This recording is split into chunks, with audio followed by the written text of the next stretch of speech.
Hey guys, देखो एक ऐसी कंपनी जो लगभग बहुत ही परफेक्ट है फ्यूचर ग्रोथ के लिए और लगभग काफ़ी ज़्यादा बेस्ट मल्टी बगर भी बन सकता है, लेकिन गिरते बाजार में वो स्टॉक भी अभी गिरा हुआ है। इस कंपनी का नाम है KPIT। सही है, KPIT टेक्नोलॉजी लिमिटेड। मुझे लगता है कि हमें ना स्टॉक मार्केट में भी रिवीजन करने की ज़रूरत है। जैसे कि बच्चे क्या करते हैं कि पढ़ाई करते हैं तो वो रिवीजन करते हैं ताकि उनको याद रहे। उसी तरीके से हमें भी रिवीजन करने की ज़रूरत है क्योंकि हमें भी याद रहे। क्योंकि क्या होता है ना कि देखो, जब कोई स्टॉक दौड़ना शुरू करता है ना, तो हम अपने माथे से सारे भूसे को निकाल देते हैं और वही कंपनी को डाल देते हैं। लेकिन अब क्या होता है कि वो स्टॉक बहुत ज़्यादा दौड़ गया तो जीवन भर तो दौड़ेगा नहीं। वो एक दिन ऐसा आएगा जहां पर कंसोलिडेट करेगा, रुक जाएगा, तो फिर क्या करेंगे, ये इस कंपनी को भी हम भूसा बना देंगे और इसको भी निकाल देंगे। अब दूसरी कंपनी को अपने दिमाग में डालेंगे। लेकिन मान लो ये जो, जब आपने इस कंपनी को अपने दिमाग में डाला और निकाला, क्या इस कंपनी का लाइफ उतना ही था? क्या इस कंपनी का पीरियड उतना ही था? नहीं। तो हमें रिवीजन करने की जरूरत है कि अगर बाजार गिरा, मान लेते हैं 20-30% का करेक्शन दिखने को मिलता है यहां पर, अगर आप देखोगे तो मार्केट ऊपर लेवल से ये स्टॉक काफी ज्यादा लगभग जो है 27% तक गिर चुका था। देख सकते हो 27%, मतलब 200 रुपये से भी ज़्यादा गिरावट देखने को मिल चुका है KPIT में। जब यही स्टॉक 700, 800 या 900 रुपये के आसपास चल रहा था तो लोग सोच रहे थे सर यहाँ पर भी खरीद लूँ, वहाँ पर भी खरीद लूँ। लेकिन वही स्टॉक जब 500 रुपये के आसपास देखने को मिला तो लोग सोच रहे हैं ओ, इसको खरीदने से कोई फ़ायदा नहीं लगता है। 800 रुपये का स्टॉक 700 में मिले, मतलब 800 रुपये का शेयर 500 में मिलेगा तो कौन खरीदेगा? लेकिन 800 रुपये का शेयर कल के डेट में 5000 में मिलेगा तो सभी लोग टूट पड़ेंगे। इसलिए ज़्यादातर लोगों को नुकसान होता है। तो मेरे हिसाब से रिवीजन कर लो, ज़्यादा बेस्ट रहेगा ऐसे स्टॉक्स को। कहीं ऐसा ना हो कि मतलब इग्नोर कर दो और आने वाले दिनों में बहुत सारे, मैं तो क्या, बहुत सारे यूट्यूबर आपको वीडियो बना बना कर बताएंगे कि देखो ये स्टॉक भाग रहा है और मल्टी बगर भी बन रहा है यहाँ पर। तो कहाँ थे आज तक आप यहाँ पर?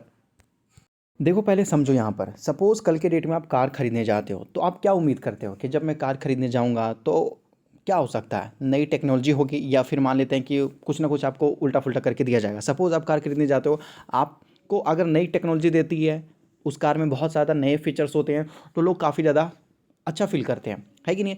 एक इंसान न्यू फ़ोन क्यों खरीदता? पहले के ज़माने में आज से ठीक 15-20 साल पहले चल जाओ तो लोग बोलते थे, कभी भी जाओ तो मुंह से यही आवाज़ निकलता था, भाई कैमरा वाला फ़ोन लेना, कैमरा वाला फ़ोन लेना। क्यों? क्योंकि उनको पता है इससे ज़्यादा बेटर वो है। भले ही महंगा मिलेगा, पता है लोगों को महंगा तो मिलेगा, लेकिन उसी तरीके से उसमें खरीदना है। उसी तरीके से आज के डेट में कोई भी, मतलब कुछ भी खरीदते हैं लोग तो न्यू इनोवेशन के साथ ही खरीदना चाहते हैं। और यहाँ पर अगर आप जब एक कार खरीदते हो, यहाँ पर आपको एक ऐसा सिस्टम दिया जाता है जो कि लगभग ऑटोमेटिक ड्राइविंग सिस्टम होता है, और यहाँ पर आपको एक्सीडेंट होने का चांसेस बिल्कुल कम, बहुत ही कम यहाँ पर हो जाएगा। और आपको क्या लगता है कि आने वाले दिनों में यहाँ पर लोग जो हैं कार चलाएंगे, क्या वो स्लो चलाएंगे? बिल्कुल नहीं। मैं आपको बोल रहा हूँ कि आज के डेट में ही अगर आप देखोगे तो जो हमारे रेलवे का स्पीड बढ़ाया जा रहा, लूप बनाया जा रहा, लूप समझ रहे हो ना? मतलब अगर आपको सपोज मान लेते हैं अपोजिट कर्नाटक से दिल्ली जाना हो तो टाइम तो बहुत ज़्यादा लगता है, या तो आप रेलवे से जाओ और सबके पास पैसे नहीं भाई एरोप्लेन से जाने के लिए, तो वो एक लूप बनाने की कोशिश कर रहे हैं और भाई वहाँ पर केवल आपको 30-35 मिनट में ही आप पहुँच जाओगे। तो ये क्या होने वाला है? जनरेशन बदलने वाला। और इनके सपोर्ट में नितिन गडकरी जी भी हैं, क्योंकि भाई अब ट्रांसपोर्ट के मामले में, एक्सीडेंट के मामले में सबसे ज़्यादा इन्हीं के पास होता है। और ये यहाँ पर देख सकते हो और भी बहुत सारे बड़े बड़े ब्रांड हैं जो इनके साथ मिलकर काम भी कर रहे हैं, और ये सारी चीज़ें जो है अलग अलग चीज़ों पर काम किया जा रहा है यहाँ पर अभी।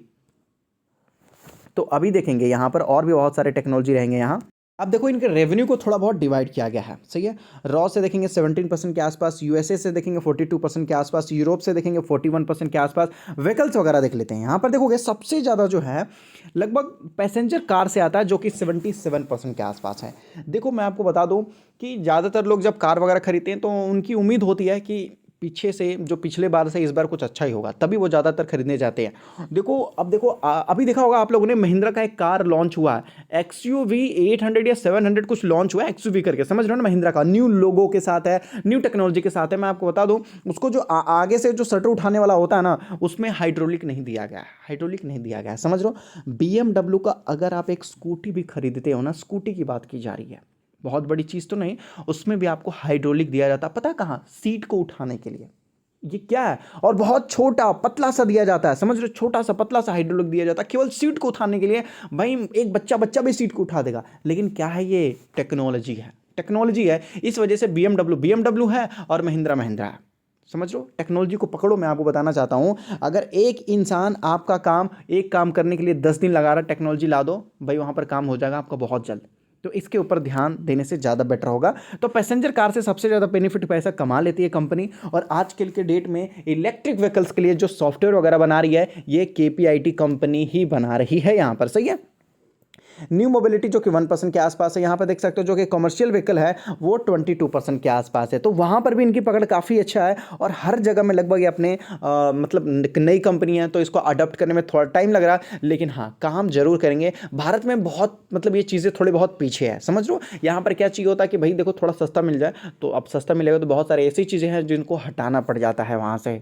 सबसे बड़ी चीज़ यहाँ पर ऑटोमेटिक पार्किंग सिस्टम देता है।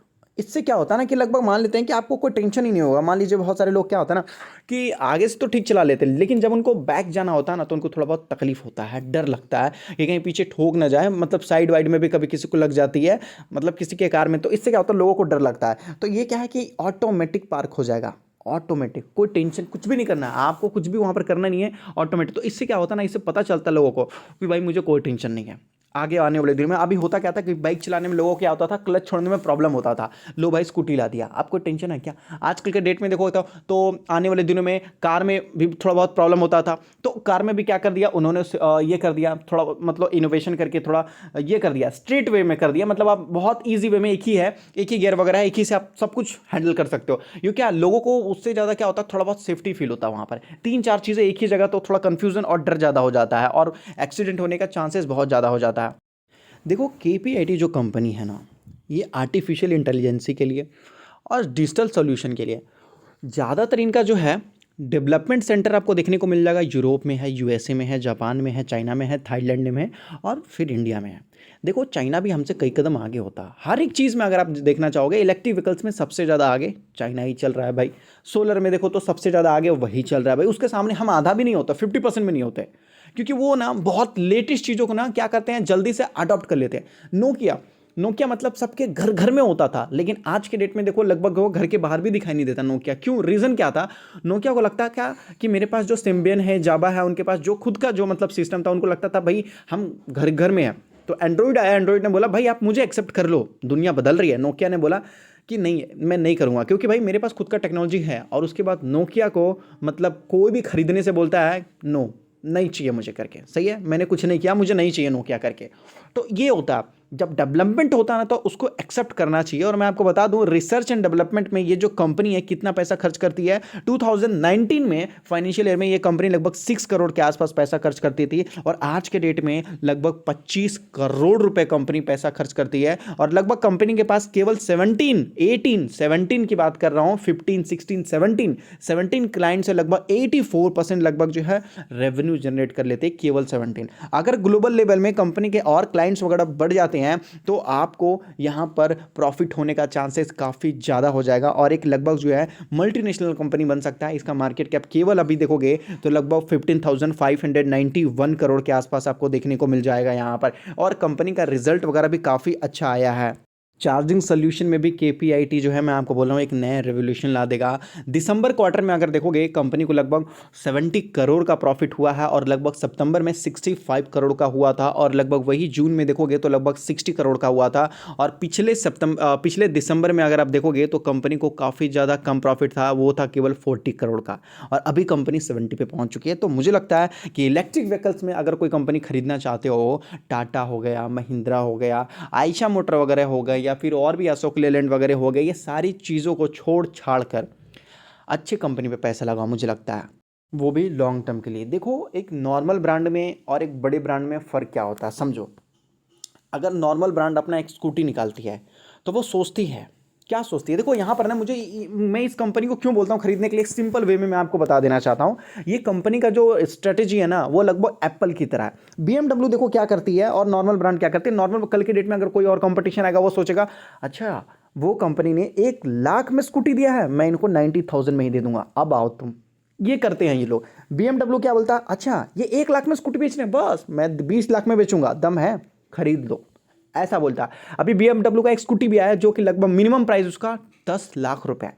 केवल एक स्कूटी, आप कार भी खरीद सकते हो उसके जगह पे 10 लाख में, तो क्या 5 लाख में भी अच्छे अच्छे खरीद लेते हैं। तो BMW ये बोलता है भाई मैं प्राइस तो कम ना करूंगा, मुझे नहीं पता दुनियादारी से। एप्पल भी वही बोलता है भाई जो भी हो जाए मैं प्राइस तो कम ना करूंगा, मेरा फोन का दाम है 1 लाख रुपए 2 लाख रुपए, खरीदना है तो खरीदो और नहीं खरीदना तो आप दूसरे भी जाकर खरीद सकते हो। समझ रहे हो। तो ये अलग चीज़ होती है। और सारी कंपनी देखो क्या होता है कि कम प्राइस करने की कोशिश करते हैं, कम प्राइस करने की कोशिश करते हैं। हर जगह पे प्राइस को कम करना ये कोई बिजनेस स्ट्रेटेजी नहीं होता, समझ लो। हर जगह पे बिजनेस स्ट्रेटेजी इस्तेमाल नहीं किया जा सकता। कुछ कुछ अच्छे जगह होते हैं वहां पर किया जा सकता है। तो आप, मुझे लगता है कि ये कंपनी हमारे लिए लॉन्ग टर्म के लिए काफ़ी बेस्ट होगा। ध्यान दो, स्टडी करो, अच्छी कंपनी मैं आपको बोलूँगा लंबे समय के लिए। और अगर आप स्टॉक मार्केट में नहीं हो तो अपना डीमेट अकाउंट एंजल में ओपन कर सकते हो, जहाँ पर आपका डीमेट अकाउंट जो है एकदम बिल्कुल फ्री में ओपन होता है। डिलीवरी चार्जेस फ्री होता है, केवल 20 रुपीज़ लगता है, वो भी इंट्राडे में। तो डिस्क्रिप्शन में लिंक है, मिनटों में जाकर अपना डीमेट अकाउंट वगैरह ओपन कर सकते हैं बहुत ही आराम से। डिस्क्रिप्शन में लिंक आपको दिया गया है।